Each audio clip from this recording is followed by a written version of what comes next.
आपका भाव होना चाहिए। भगवान तो सिर्फ भाव के भूखे हैं, भगवान तो श्रद्धा देखते हैं।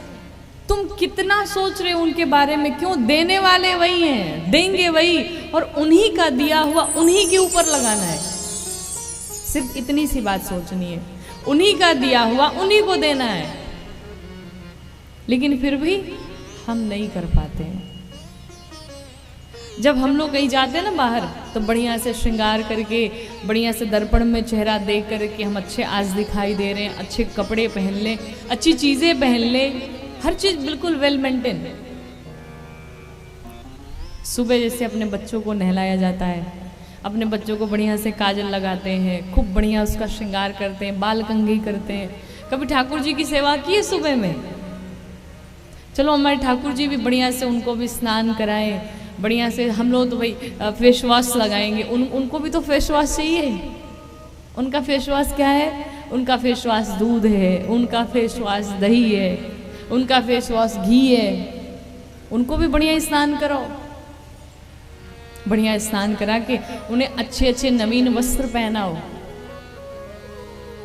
वस्त्र पुराने हो जाओ तो मार्केट में जाओ, देखो मैं ठाकुर जी के वस्त्र पुराने हो गए, चलो थोड़ा उनके वस्त्र बदल देते हैं। उन्हें भी तो नए नए चाहिए, उन्हें भी तो शाल स्वेटर चाहिए, तो उनके लिए लेकर के आओ।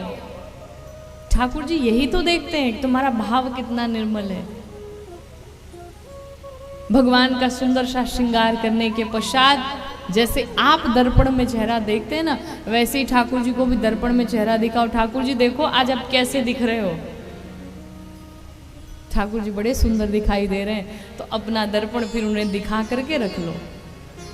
ये रोज का, प्रतिदिन का कार्य होना चाहिए, एक दिन का नहीं होना चाहिए।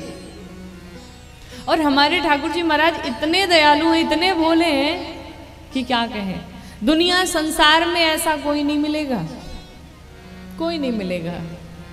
एक बार जब भृगु ऋषि गए ना भगवान नारायण के पास, जब वो सबकी परीक्षा ले रहे थे सभी देवताओं की, तो पहुंचे भगवान नारायण के पास और जाकर के भगवान नारायण की छाती पर मारा एक लात, लात से प्रहार किया भृगु जी ने। और भगवान नारायण की छाती पर जब एक लात का प्रहार किया, तो आपको पता है भगवान ने क्या किया? भगवान नारायण तुरंत भृगु जी के पांव को देखने लगे। अरे महाराज आपके पांव इतने कोमल कोमल हैं, और मेरा ये जो सीना है ना बहुत वज्र का है, और कहीं आपके पांव में चोट तो नहीं लग गई? भृगु ऋषि सुन करके, देख करके इस दृश्य को अवाक रह गए कि जिस भगवान को मैं अपने पांव से मार रहा हूं, प्रहार कर रहा हूं, वो भगवान क्रोध करने के बजाय मुझसे पूछता है कहीं आपके पांव में, हे ब्राह्मण देवता, कहीं चोट तो नहीं लग गई? यहां तो एक थप्पड़ मार दो कोई नहीं सहन करने वाला है, थप्पड़ बड़े दूर की बात है, उल्टा बोल के दिखाओ। लेकिन मेरे नाथ का स्वभाव ऐसा है कि महाराज सब लात, जूते, गालियां सब सुनने को भगवान तैयार हैं, लेकिन बस भक्त हो, प्रेम करने वाला। इसी कलयुग में आकर के भगवान ने अपने भक्त की गैया भी चराई है। भगवान सब कुछ करते हैं, लेकिन सिर्फ कराने वाला चाहिए। भगवान से एक संबंध जोड़ो, एक नाता जोड़ो, और उसी नाते से उन्हें प्रेम करो, उसी भाव से उन्हें प्रेम करो। एक दिन आपको प्रेम नहीं भी है ना, तो ये कार्य जब आप प्रतिदिन करते जाएंगे, तो आपके मन में एक ना एक दिन ऐसा आएगा, आपके मन का भाव ऐसा हो जाएगा कि आपको ऐसा लगेगा कि आज हमने अपने ठाकुर जी को खाना नहीं खिलाया तो मैं कैसे खा लूँ। आज मैंने अपने ठाकुर जी को नहीं देखा, मुझे रहा नहीं जा रहा है, बड़ी बेचैनी सी हो रही उनके बिना।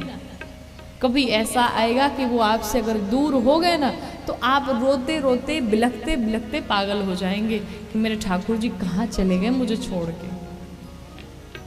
जब प्रेम होगा तब, और जहां प्रेम होता है आंसू वही निकलते हैं।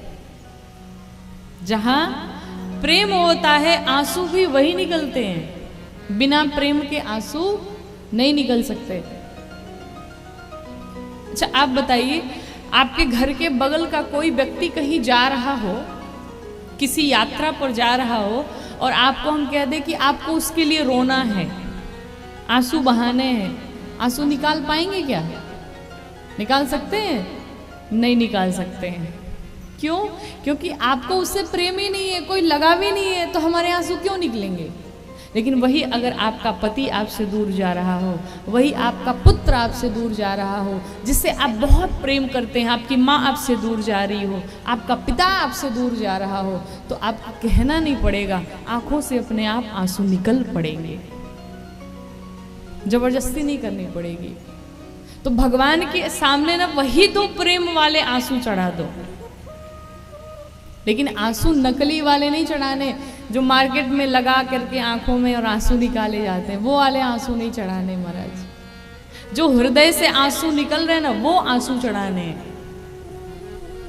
जिस दिन कभी बैठे बैठे आंखों से आंसू निकलने लगे ठाकुर जी को याद करके, जिस दिन कथा में बैठे बैठे आंखों से आंसू निकल पड़े, समझ लेना ठाकुर जी की कृपा हो गई है।